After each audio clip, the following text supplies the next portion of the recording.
Most people think a financial breakthrough begins the moment something changes outside them. Florence Scovel Shinn believed it begins much earlier. Before a major investment is released, there is often a period that feels strangely uneventful. Nothing dramatic happens, no headlines, no celebration. On paper, it almost looks like nothing is moving, but beneath the surface, everything important already has. Florence believed prosperity often follows the same pattern. In this video, we'll call it the invisible season. You've started noticing something, a conversation that shifts, an idea that won't leave you alone, a door that used to be locked, now slightly open. Small signs, the kind you almost talk yourself out of trusting. And still, nothing you can hold in your hand, nothing you can check, nothing that shows up on a bank statement, and that's where most people make the mistake. So the question rises, quiet but relentless. Why hasn't it arrived yet? She wasn't describing a delay. She was describing a process. And the warning Florence gave about that invisible season may explain why so many people walk away just before everything begins to change. There's a particular kind of tired that has nothing to do with sleep. You know the feeling. You've been doing the work, the affirmations, the gratitude, the small shifts in how you speak about money instead of complaining. And for a while, it felt like something was moving. A conversation landed differently than it used to. An opportunity appeared that wouldn't have a year ago. Someone reached out for no clear reason at exactly the right moment. And then, quiet. Not bad news, not a setback, just nothing. The same bank balance, the same bills arriving on the same dates, the same waiting. So a thought starts to form, one you probably wouldn't say out loud to anyone. Maybe nothing actually happened. Maybe those small shifts were just coincidence, and you read meaning into them because you wanted to so badly. Maybe you misunderstood the whole thing. And close behind that thought comes another, sharper one. I'm tired of waiting.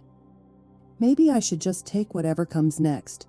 Any offer, any job, any deal that shows up, even if it isn't what I actually want. Because at least it would be something. This is not the beginning of the story. You already know the beginning. You already did the searching, the learning, the deciding to try a different way of thinking about money. This is later. This is the part almost nobody talks about, because it doesn't look like progress and it doesn't look like failure either. It looks like nothing at all. Maybe it shows up as you scrolling past a job posting that pays less than you're worth, hovering your cursor over apply anyway, telling yourself something is better than nothing. Maybe it shows up at 2 a.m., doing quiet math in your head. How many more weeks, how many more months before this either works or it doesn't? Maybe it's smaller than either of those. Just a low, constant hum underneath an ordinary Tuesday, the sense that you're standing still while everyone else seems to be moving. Here's what makes it so easy to misread. You're standing exactly at the edge of a shift, and the edge of a shift looks identical to a dead end. Both are quiet. Both feel like nothing is happening. The only difference between them is what's actually occurring somewhere you can't see. Imagine checking an investment account every single afternoon. Most days, nothing dramatic seems to have changed. No celebration, no obvious leap. Yet beneath those ordinary numbers, something invisible has already begun doing its work. Compound growth rarely announces itself on the day it starts. There's no notification for that, no alert telling you the turn has already begun. Whatever is shifting below the part you're able to check. Florence noticed something most people never do. They watch the result. She watched the person waiting for the result because she understood something that changes everything. The outcome was never really the test. The waiting was, and most people fail it in the exact same way. Not through some dramatic collapse. Through something smaller and far more common, they quietly abandon the inner position that made the process possible, the expectation they once carried so naturally before the silence made it feel foolish to keep carrying it. That's the invisible season. The invisible season is the place where visible evidence is lowest. And invisible formation is strongest, not a punishment, not a wall between you and what you asked for. A stretch of time doing work you weren't trained to notice because nobody ever taught you what to look for, and the first thing Florence tells you to look for isn't outside your life, it's inside your attention. What is being formed in me that I cannot yet see? Sit with that question for a moment because it's not rhetorical. It's the question Florence Scovel Shinn's entire teaching quietly circles back to, again and again, in different stories with different people in different decades, always the same underlying idea. Not what am I waiting for? Something closer to what is already being built right now beneath the surface no one else can measure. Most people never ask it. They ask the other question instead, the loud one, the obvious one. When is this going to change? That question points outward at circumstances, at timing, at other people's decisions. It's a fair question. It's just the wrong one for this particular season. Here's a way to think about it that Florence would likely have recognized, even if the language is ours. An experienced investor rarely judges a portfolio by a single day's movement. One green day means very little. One red day means even less. What matters is the pattern underneath the noise, consistency across weeks, decisions repeated enough times that they start to compound into something real. A single choice barely registers. 100 small choices repeated in the same direction become a trend that eventually shows up as an unmistakable number. Prosperity, Florence suggested, works the same way, not through one dramatic moment of proof, through pattern. Through what you do, quietly, repeatedly, almost without noticing, long before there's anything to show for it.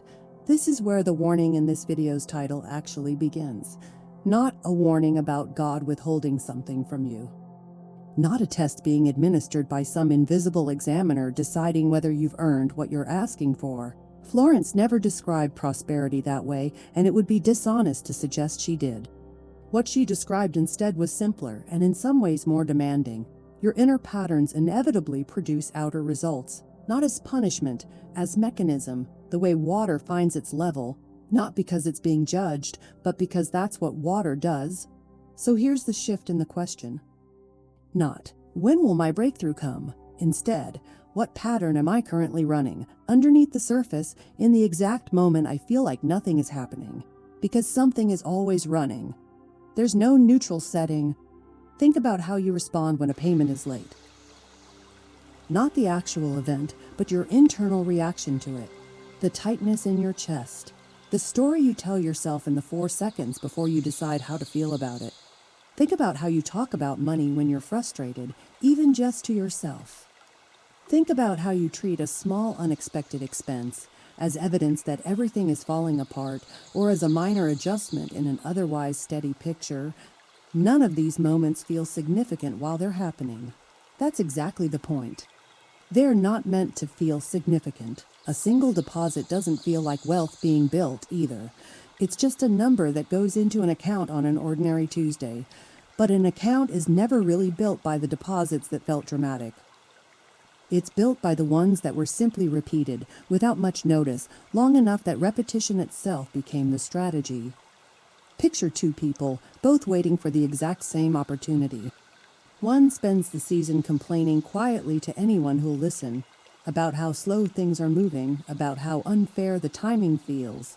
The other spends the same stretch of time doing something almost invisible, catching the complaint mid-sentence and choosing a different sentence instead. Neither can see a single external result yet. From the outside, their lives look identical, but only one of them is quietly becoming someone new during the exact hours nothing appears to be happening. This is the part of the invisible season almost no one is told about. It isn't empty time, it's formation time. And what gets formed in it isn't circumstances. Those come later as an effect, not a cause. What gets formed is you, the version of you capable of holding what you're asking for once it actually arrives. Florence wasn't describing magic. She was describing something remarkably consistent. She was describing laws that become visible only after they've been lived long enough. That's formation. Not the dramatic kind, the quiet kind, happening in you right now, whether or not you've been giving it any credit. And this raises an uncomfortable possibility. What if the delay you've been experiencing was never actually a delay in receiving? What if it's been a delay in becoming someone capable of receiving well, and the two, from the outside, look exactly identical? That question deserves more than a passing thought. Because if it's true, it changes what this season is actually asking of you. It asks for a different kind of response. Not more effort, but a different direction. Florence pointed toward it with far more precision than most people give her credit for. It begins with what you say out loud or silently in the exact moments when nothing seems to be happening at all. It starts with what you say out loud or silently in the exact moments when nothing seems to be happening at all. Not affirmations recited into a mirror. Something smaller and far more revealing. The sentences that slip out unedited when you're not performing hope for anyone, not even yourself. The comment you make to a friend about your bank account, half joking, that isn't really a joke. The thing you mutter under your breath when a bill arrives on the same day as a disappointment. The story you tell yourself late at night about why this is taking so long and what that probably means about you. You've probably said some version of these without thinking twice about it. Maybe nothing actually happened. Maybe I misunderstood the whole thing. Maybe this just isn't going to work for someone like me. Each one feels like an observation. None of them feel like a decision, but they are decisions, quiet ones, made in passing about what kind of story this season is going to be. Florence's teaching on the spoken word gets quoted often and understood rarely. Most people hear it as a technique. Say the right words, get the right results like a formula. That was never really the point. The words aren't the mechanism, they're the evidence. Every sentence you speak about your circumstances is a small, honest report on what you actually believe is true, underneath whatever you'd prefer to believe. And during the invisible season, that reporting never stops. It just goes unnoticed because there's no dramatic result attached to any single sentence. You don't watch your bank balance move the moment you complain about it. You don't watch it move the moment you don't. So the mind quietly concludes the words don't matter here. This is just talk. This is just venting. This doesn't count. It counts. Every sentence becomes another small contribution to the person you're becoming. And formation compounds, even when results don't. Think about how ordinary this feels while it's happening. Nobody sits down and decides to sabotage their own breakthrough. It never looks like that from the inside. It looks like an ordinary Thursday, a tired sentence, a small joke at your own expense that gets a laugh and gets forgotten by everyone except the part of you that was quietly listening the whole time, taking it as instruction. Here's where the specific lie shows up, the one this entire video has been circling. It rarely announces itself directly. It usually arrives disguised as something reasonable, even something that sounds like wisdom. The only delay is on the outside, the market, the timing, the economy, the people who haven't called back yet. As if the invisible season were something being done to you, rather than something happening, in part through you. Florence would have rejected that framing gently but completely. Not because outside circumstances don't exist, they do, and pretending otherwise helps no one. But because the outside was never the only place where the story was being written. The pattern being formed on the inside eventually shapes what appears on the outside, the way a current beneath the water eventually decides which direction the surface moves. Think about what happens to a portfolio during a downturn. Not a crash, something smaller and more common, a flat stretch. Weeks where the numbers barely move or dip slightly for no dramatic reason anyone can point to.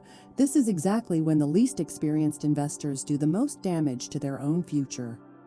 Not through bad luck, through panic. They checked the account too often, they read meaning into ordinary fluctuation, and eventually they sell at the exact moment patience would have paid them the most, converting a temporary quiet into a permanent loss.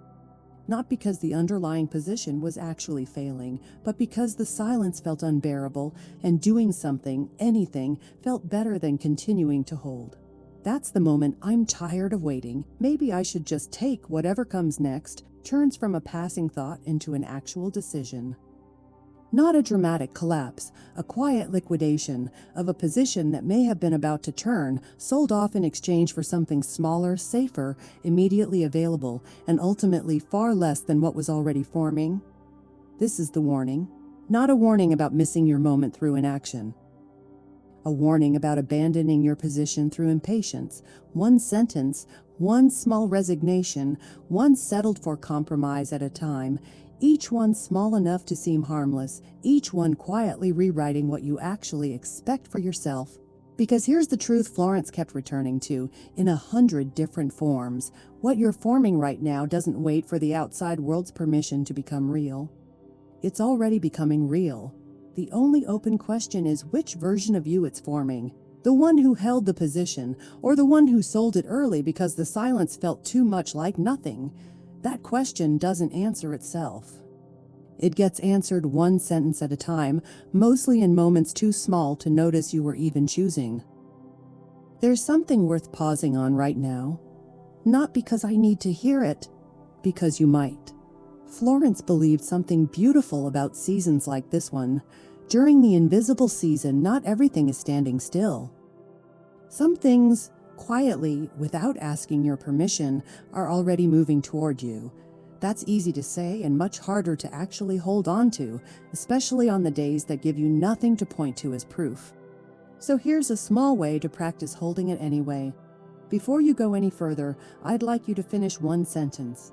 Not for me, for yourself in the comments, so it becomes something more than a thought passing through. During this invisible season, I choose to underscore.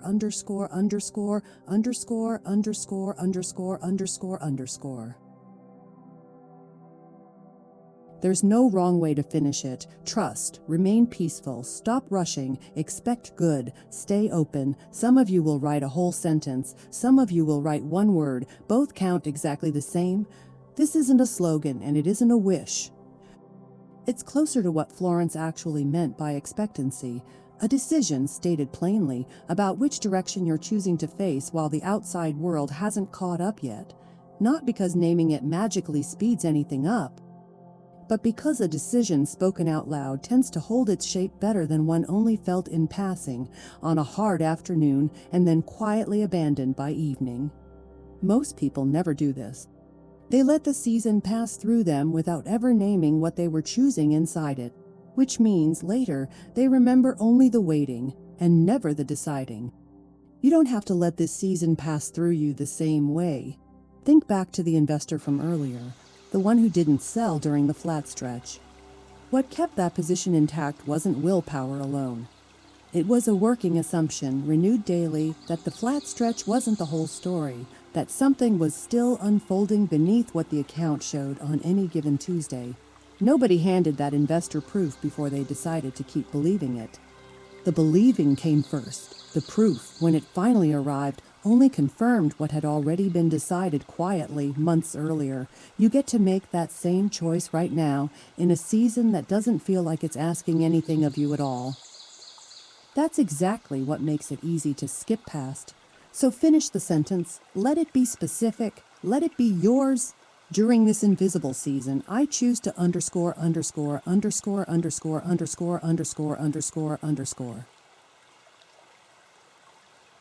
There's a difference between a thought you have and a stance you take. Today, if it's true, let it be yours. What is being formed in me that I cannot yet see? It's worth asking again here, because something in you has probably already started answering it differently than you would have at the start of this video. Florence Scovel Shinn talked to a lot of people who were, in her words, waiting for their good. Housewives, struggling businessmen, women trying to hold a family together on almost nothing. Across all of them, she kept noticing the same split.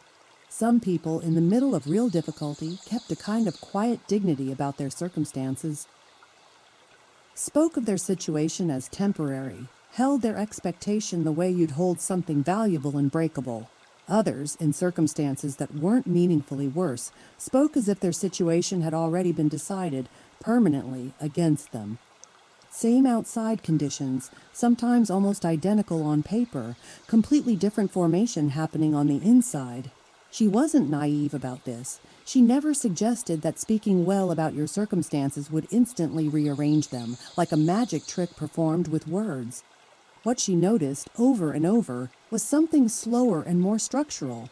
The people who kept their inner position steady during hard seasons were, without exception, the ones whose circumstances eventually shifted. Not because the universe rewarded their optimism, but because a person who has quietly rebuilt their own sense of what's possible starts making different decisions long before anything external confirms they were right to. Think about what that actually looks like in an ordinary week. Two people get the same difficult phone call, a client backing out, a project delayed, an opportunity that quietly goes to someone else. One spends the rest of the day narrating the loss to anyone who will listen, building a case for why things never work out for them specifically. The other feels the disappointment fully. Florence never asked anyone to pretend not to, and then, within the same day, makes one small forward-facing decision anyway, sends one email, follows one lead, keeps one commitment they'd made to themselves before the bad news arrived. Neither person's outer circumstances changed that day. Nobody rewarded either of them for how they responded. But only one of them protected the pattern they were forming, quietly, in a moment small enough that they probably didn't even notice they were choosing anything at all. That's worth sitting with for a moment, because it reframes what this whole invisible season is actually for. It isn't a waiting room. It isn't a holding pattern where you sit passively until permission arrives from somewhere else.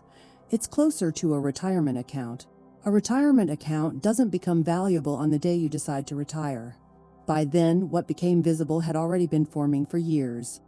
Quiet deposits, quiet discipline, ordinary decisions made on ordinary days, repeated so many times they eventually became visible as something worth calling wealth. Nothing dramatic. Everything cumulative. Prosperity follows the same pattern. The moment your breakthrough becomes visible is rarely the moment its foundations were laid.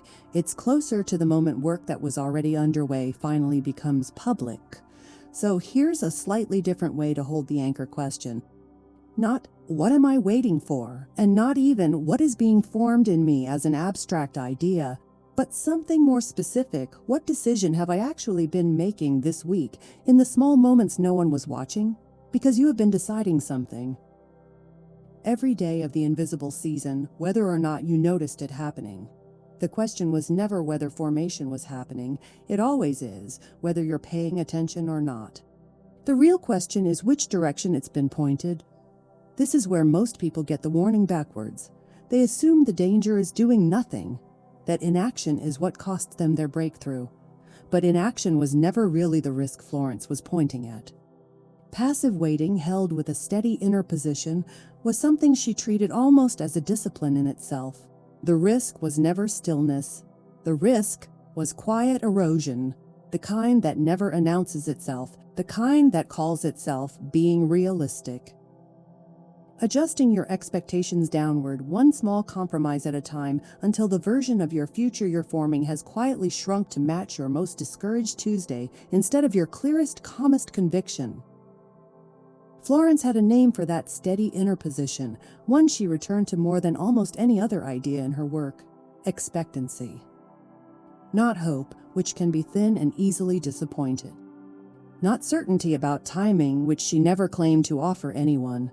Expectancy isn't excitement. It isn't pretending. It isn't certainty.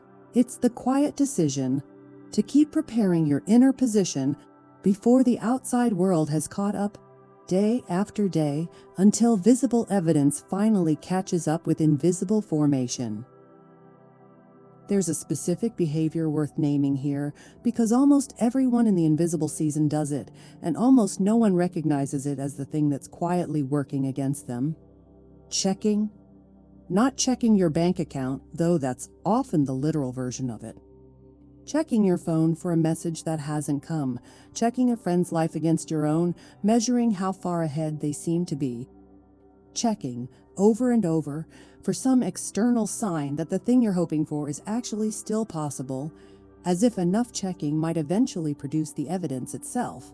You know the feeling of opening an app you've already opened twice this hour, telling yourself this time might be different. You know the particular flatness that follows every single time when it isn't. Florence would have recognized this instantly, even though the specific habits she saw weren't digital.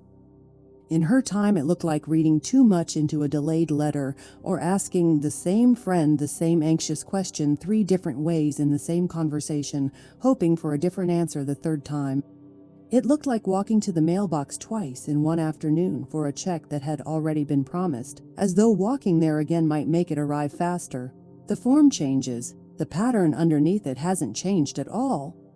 Here's what makes checking so costly. It isn't neutral. Every time you check for proof and find none, you're not just gathering information. You're rehearsing a belief, the belief that nothing is happening. Said once, that belief is a passing thought. Said 15 times a day, every day for weeks, it becomes something closer to a conviction. Checking for proof too often becomes practicing doubt, and convictions have a quiet way of shaping decisions long before they shape outcomes. By the end of a month, you've rehearsed that same fear hundreds of times, not because anything got worse, but because you kept asking the same anxious question and calling the silence an answer. This is the part of the invisible season most people never get warned about. It isn't only that checking wastes time or attention, it's that checking done compulsively quietly retrains what you expect.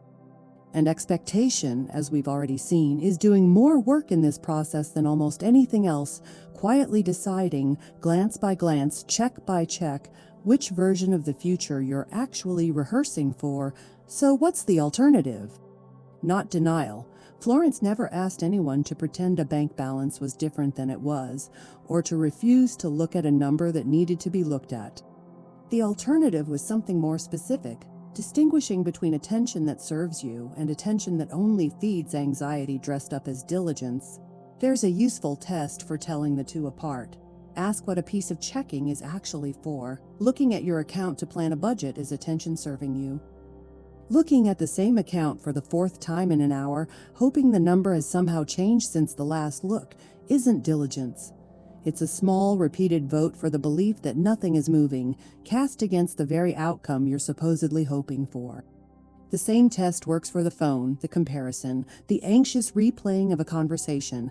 Is this attention building something, or just confirming a fear you've already decided to believe? Florence's version of this was almost architectural. She talked about building a kind of inner room you could return to, steady, undisturbed by whatever the outside was or wasn't showing you that day. Not a room you visit occasionally when things feel hopeful, a room you return to especially on the days they don't. A room with no bank statement pinned to the wall, no calendar counting down, nothing to check at all. Just the settled, working assumption that the deposits are still being made, even on days you can't yet read the statement.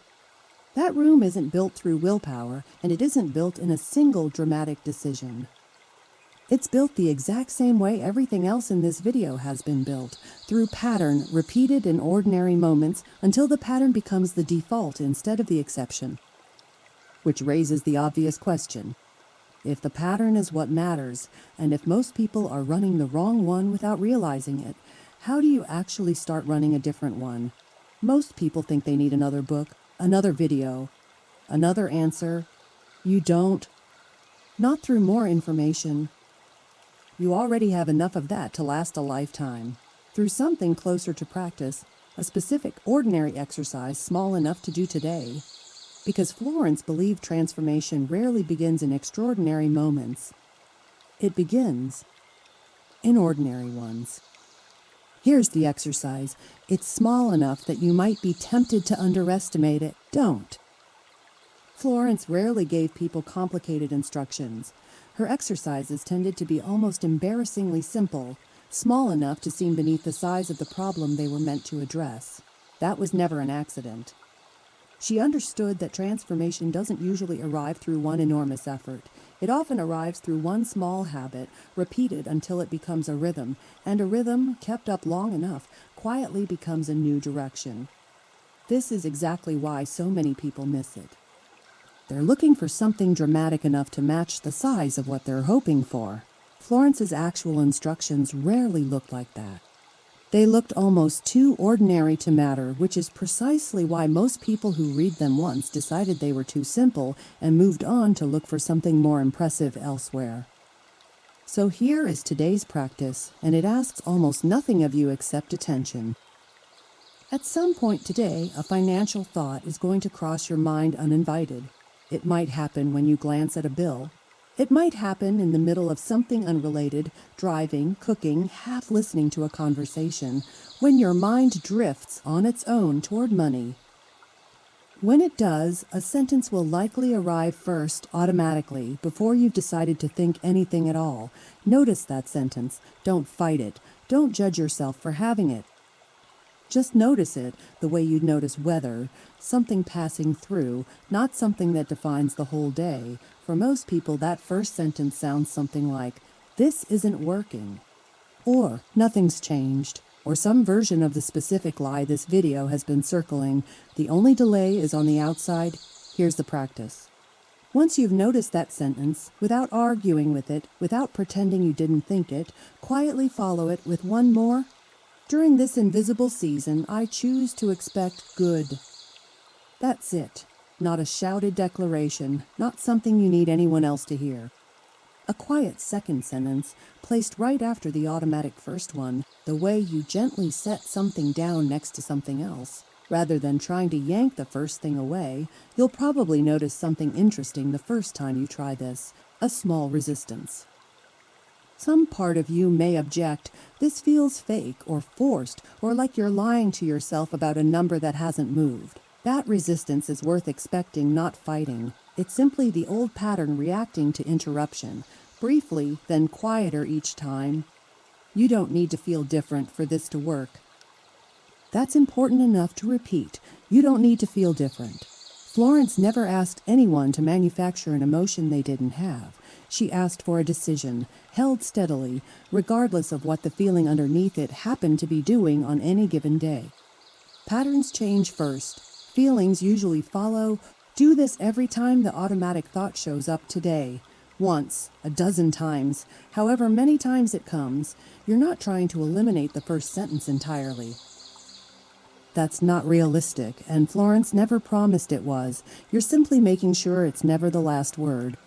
Every single time, you follow it with the second one, until following it starts to feel less like an effort and more like a habit that's simply yours. If today feels like an unusually hard day for this, if the automatic thought keeps arriving faster than you can catch it, that's not failure.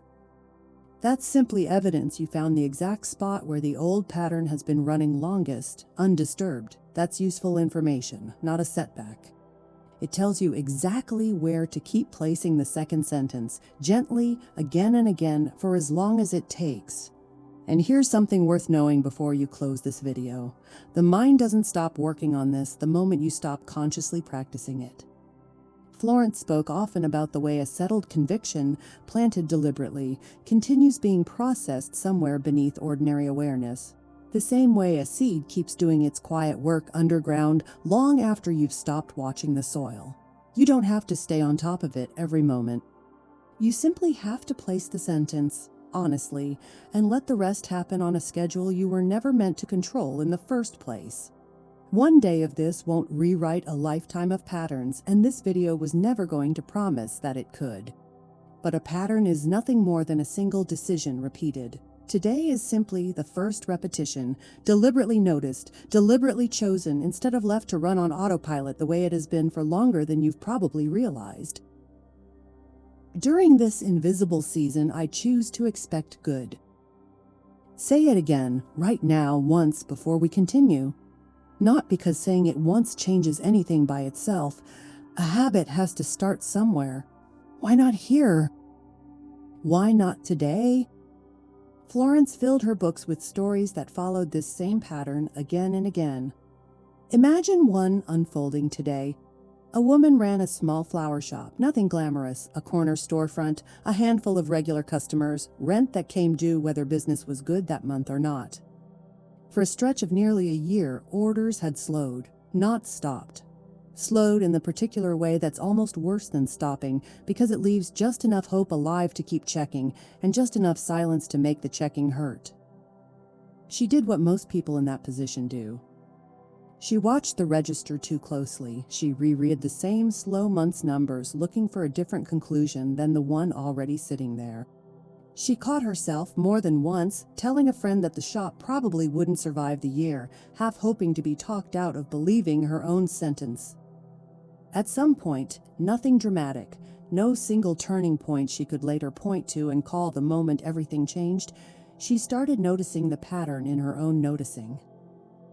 The checking, the rehearsed defeat, the way she'd walk past her own storefront window some mornings and brace herself before looking in, as if bad news might be waiting behind the glass specifically for her.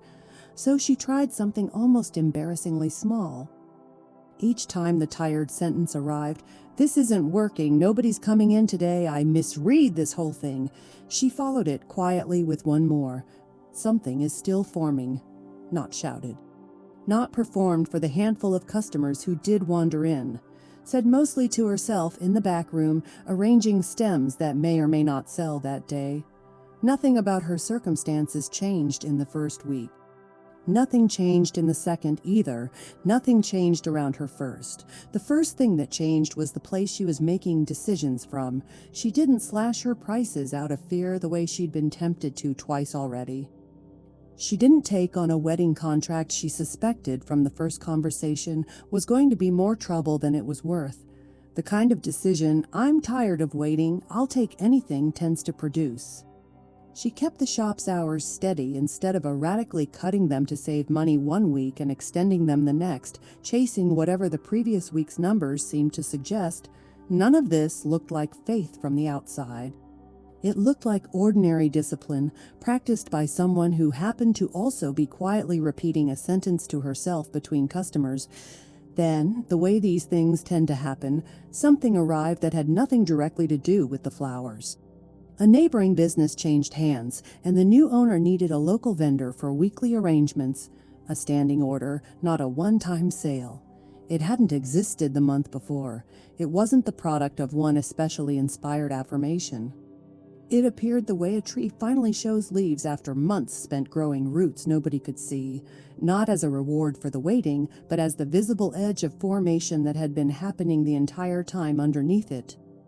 She'd later describe it, if you asked her, as the month things finally turned around. But the turning, if you looked closely at her own year, had actually happened months earlier. In a back room, over slow flower arranging, in 100 small refusals to let a discouraging sentence be the only one spoken that day. From the outside, people called it a lucky break. She knew it had been a season of formation. The sentence didn't bring the opportunity. It protected the state of mind that allowed her to recognize it, prepare for it, and not sabotage it the moment it arrived. This is what living the principle actually looks like. Rarely a single dramatic decision, usually a long string of small, unremarkable ones, repeated long enough that the direction itself quietly became her future. Here's the question worth asking before we close, because it's the one that actually matters more than anything discussed so far. What happens tomorrow when you wake up and nothing looks different yet? Because it probably won't. One video, one exercise, one sentence repeated through a single ordinary day doesn't erase months, sometimes years, of a pattern running the other direction. That's not a discouraging thing to say, it's simply true, and Florence never built her teaching on comfortable exaggerations. She built it on something steadier, the understanding that a single day of practice isn't the goal. It's the first repetition of something meant to continue. That distinction matters more than it might seem to, sitting here at the end of a video that's asked you to notice a great deal about yourself in the last hour. It would be easy to close this out feeling like today needs to be the day everything shifts, like the exercise you just practiced has to prove itself immediately, or it wasn't real. That expectation, understandable as it is, sets up the exact discouragement this entire video has been trying to warn you about. So here's what tomorrow actually asks of you. Not perfection. Not some permanently sunny outlook that never wavers, because that was never realistic for anyone, and Florence wasn't interested in asking people to fake it. What tomorrow asks is smaller and far more manageable. The same small practice one more time. Notice the automatic sentence. Follow it with the chosen one. Not because today's version worked perfectly, it probably didn't, not completely, but because a pattern isn't proven in one day. It's proven in the day after the day that didn't feel like it worked, when you do it again anyway. Tomorrow isn't where the invisible season ends. It's where it becomes a pattern. Most people think they're still far away from what they're asking for. Florence would have said they're standing at a threshold. This is where most people actually lose the invisible season. Not on the hard days, which at least come with the clarity of being obviously hard, but on the ordinary ones. The Tuesday that isn't dramatic enough to justify giving up, and isn't encouraging enough to justify continuing with any real conviction. The kind of day easy to coast through on autopilot, letting the old pattern run because nothing seemed urgent enough to interrupt it. Think about how quietly that happens. Nobody wakes up one morning and formally decides to abandon their expectation. It erodes instead, the way most important things erode, not through a single dramatic renunciation, but through a string of unremarkable Tuesdays where checking the sentence felt like too much effort and skipping it just once felt harmless. It usually is harmless once. The danger was never the single skipped day. It's what a string of them, unnoticed, quietly becomes. Florence's answer to this was almost stubbornly simple. She didn't promise a fast timeline. She didn't promise the season would be short or comfortable or free of days that felt like nothing at all was working. What she offered instead was a kind of quiet reassurance that the formation happening beneath the surface doesn't require your constant supervision to keep working. It requires your consistency. Those are two very different things, and confusing them is exactly what exhausts people into quitting early, checking obsessively, as though vigilance were the same thing as faith, when really it's closer to its opposite. You don't have to hold this perfectly. You have to keep returning to it, the way you'd return to a room you'd stepped out of, not the way you'd try to never leave it in the first place. If this way of thinking about your own invisible season is useful to you, this channel exists entirely around this one idea, explored from a dozen different angles, one video at a time, the same way formation itself works. Not one dramatic answer. A pattern built video by video for exactly the seasons that don't announce themselves as significant while they're happening. Subscribing means you won't have to walk through the rest of yours alone. The next piece arrives when you need it, instead of when you happen to remember to look for it. Everything we've explored so far has been pointing toward the same warning. We just haven't named it yet. For almost an hour now, we've been talking about the invisible season, the waiting, the checking, the words, the patterns, the expectancy, but none of those things were ever the warning itself. They were only revealing it, piece by piece, the way a photograph slowly resolves out of what first looks like static. Each block added another layer, and if you've stayed with this video until now, some part of you has probably already sensed where this was heading, even before this sentence named it directly. Here's the warning, finally named. The warning was never that nothing was happening. The warning was deciding that nothing was happening. There's a difference. One describes reality, the other creates it. That distinction is the entire video compressed into a single sentence. Every misread signal, every panicked exit, every quiet abandonment of an inner position, none of it started with the silence itself. Silence on its own has never harmed anyone. It started with a conclusion drawn too early in a season that hadn't finished speaking yet. Florence understood this in a way that still feels remarkably modern. She taught that expectation quietly shapes correspondence. The meaning you assign to a silent season becomes the expectation you carry into tomorrow, and expectation has a quiet way of recognizing opportunities that fear keeps overlooking. Go back through everything this hour has actually been about, and you'll find the same shape underneath all of it. The investor who sold during the flat stretch didn't lose money because the market went quiet. They lost it because they decided the quiet meant failure.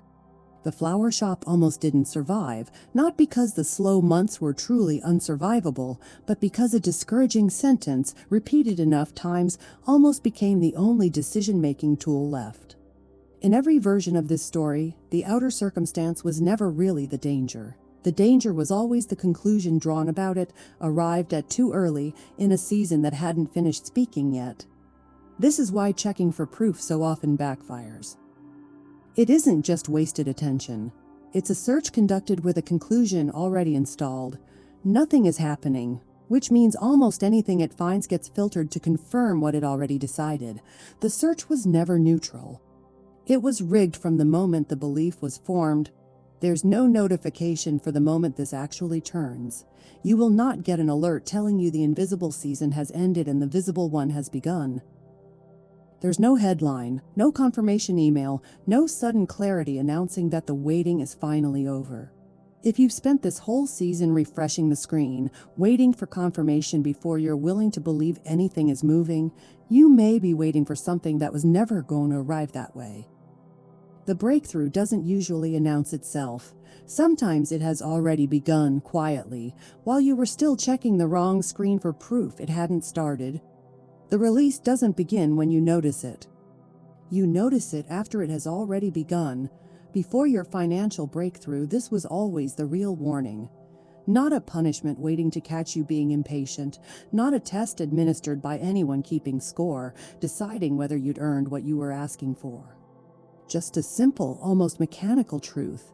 What you decide about the silence becomes the pattern you live inside of, long before anything on the outside catches up to confirm it either way. You don't have to decide anything about your own invisible season right now, in this exact moment. But you do get to decide something today and every ordinary day after this one, whether the next quiet stretch gets read as absence or as formation still finishing its work. Because invisible doesn't mean absent. It only means you can't measure it yet. Before you go, there's one more thing worth saying quietly. The way most of what mattered in this video was said quietly. Somewhere earlier you said something to yourself. Maybe out loud, maybe just in your own mind in a moment nobody else witnessed. I'm still holding. Say it again now, if it's still true. I'm still holding.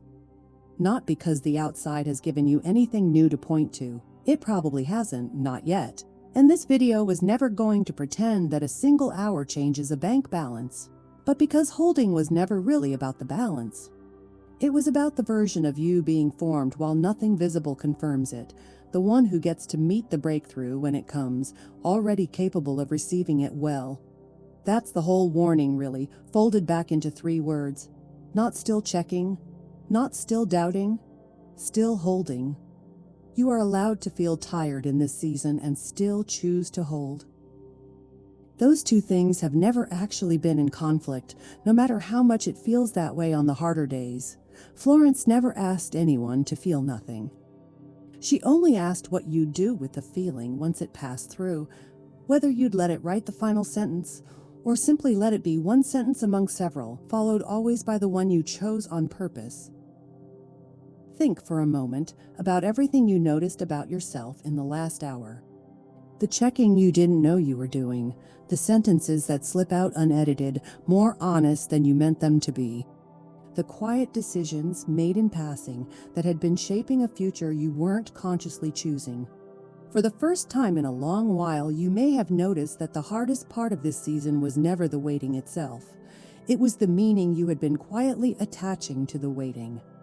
Perhaps you discovered you were never really waiting for money, or the opportunity, or even the breakthrough. You were waiting for permission to believe, and those are not the same thing. Because one kind of waiting leaves you standing still. The other quietly prepares you to recognize what has been moving toward you all along. None of that noticing was an accident. It was the first part of the work. The part that happens before anything changes, simply by finally being willing to look at it honestly. That's not nothing. Florence would have called it exactly the beginning it was. Real change almost never announces itself on the day it begins. Most of the time it starts so quietly that the only evidence is a different decision made in an ordinary moment. A different sentence, a different response, a different expectation. Nothing dramatic enough for anyone else to notice. Yet those are exactly the moments that, repeated often enough, become the story people later describe as an unexpected breakthrough. The breakthrough rarely feels unexpected to the person who patiently kept forming it long before anyone else could see it. Wherever you are in your own invisible season right now, know that formation doesn't require an audience to keep happening. It was never waiting for you to notice it before it started working. It was already underway in every quiet decision you've made without fanfare, long before this video gave it a name. So, if tomorrow looks exactly like today, don't assume nothing is happening. Just remember what you've learned here. Keep holding your position. Keep choosing expectancy. Let the pattern do what patterns do. Until next time, invisible doesn't mean absent. It only means you can't measure it yet.